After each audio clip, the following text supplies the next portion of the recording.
Crypto கரன்சியை by பண்ணி எவ்வளோ காலத்துக்கு ஹோல்ட் பண்ணணும்? It depends on you.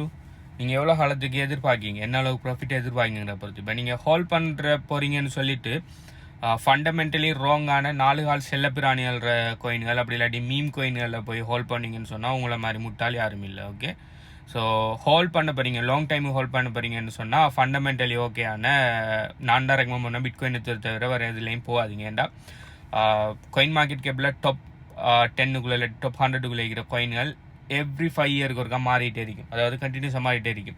5 வருஷத்துக்கு முதல் டாப் 10ல் இருக்கிற காயின் எல்லாமே இப்போ டாப் 10ல் இருக்குமான்னு கேட்டால் பிட்காயின் மட்டும்தான் இருக்கும். மேபி பிட்காயின் எத்தூரியம் இருந்திருக்கும். 10 வருஷத்துக்கு முதல் டாப் 10ல் இருந்த காயின் இப்போ டாப் 10ல் இருக்கான்னு கேட்டால் சொல்லலாம். என்ன காரணம் அப்படி சொன்னால் ஒவ்வொரு கம்பெனிக்கு பின்னால் ஒவ்வொரு கிரிப்டோக்கு பின்னால் ஒவ்வொரு கம்பெனி இருக்குது. அந்த கம்பெனி எப்படி பெர்ஃபார்ம் ஆகுங்கிற பொறுத்து தான் கிரிப்டோ கரன்சி பெர்ஃபார்ம் ஆகும். ஸோ நீங்கள் லாங் டைம் ஹோல்ட் பண்ண போகிறீங்கன்னு சொன்னால் உங்களோட லாங் டைம் எவ்வளோன்னு சொல்லி உங்களுக்கு தான் தெரியும். சில நேரம் கூட லாங் டைம்ங்கிறது 1 மந்த் அறிக்கலாம், சில நேரம் கூட லாங் டைம்ங்கிறது 1 இயர் அறிக்கலாம், சில நேரம் கூட லாங் டைம் சொல்கிற 10 இயர்ஸாக கூட இருக்கலாம். ஓகே, எல்லாமே கூட பொறுத்தது. ஓகே, ஸோ நார்மலாக கிரிப்டோ மார்க்கெட் சைக்கிள் ஒரு 4 வருஷத்துக்கு ஒருக்கா வரும். ஓகே, மேலே போய் கீழே வந்து திரும்ப சைட் பேஸில் போய் திரும்ப மேலே போய் திரும்ப கீழே வந்து திரும்ப சைட் பேஸில் போய் மேலே போய் இப்படி தான் ஒவ்வொரு 4 வருஷத்துக்கு இருக்கா நார்மலாக இந்த ஹால்விங் சைக்கிளோட சேர்த்து இந்த கிரிப்டோ மார்க்கெட் நடந்துட்டு இருக்கு. நீங்கள் எந்த அளவுக்கு லாங் டைம் ஹோல்ட் பண்ண போறீங்கிற பொறுத்து, நீங்கள் எந்த அளவுக்கு லாங் டைம் ஹோல்ட் பண்ணணுங்கிற பொறுத்து இருக்குது.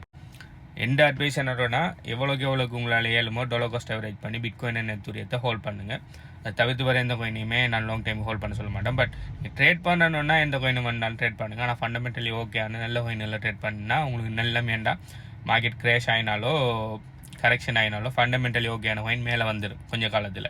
நான் ஃபண்டமெண்டலி ராங்கான செல்லப்பிராணி கோயின்ஸ் அப்படி இல்லைன்னு சொன்னால் மீம் கோயினில் ட்ரேட் பண்ணிங்கன்னா திரும்ப அது மேலே வராமல் கூட போகலாம். நீங்கள் எவ்வளோ வாங்கினீங்களோ அந்த ப்ரைஸுக்கு வராமல் கூட போகலாம். ஸோ நீங்கள் கனகாலத்துக்கு பெரிய அமௌண்ட்டில் டாலர் காஸ்ட் அவரேஜ் பண்ணணும். அப்படி இல்லாட்டி நட்டத்தில் வித்துட்டு வழியால் பண்ண வேண்டி வரும். ஸோ ட்ரேட் பண்ணுறது எந்த கோயினில் வேணாலும் ட்ரேட் பண்ணுங்கள், ஃபண்டமெண்டலி ஓகேயான. பட் லாங் டைம் ஹோல்ட் பண்ணணுன்னா உங்களோட லாங் டைம் எவ்வளோன்னு எனக்கு தெரியாது. ஸோ அதுக்கேற்ற மாதிரி பிட்காயின் எத்தூரியத்தை மட்டும் நீங்கள் லாங் டைம் ஹோல்ட் பண்ணுங்கள். அதுதான் என்னோட பர்சனல் அட்வைஸ்.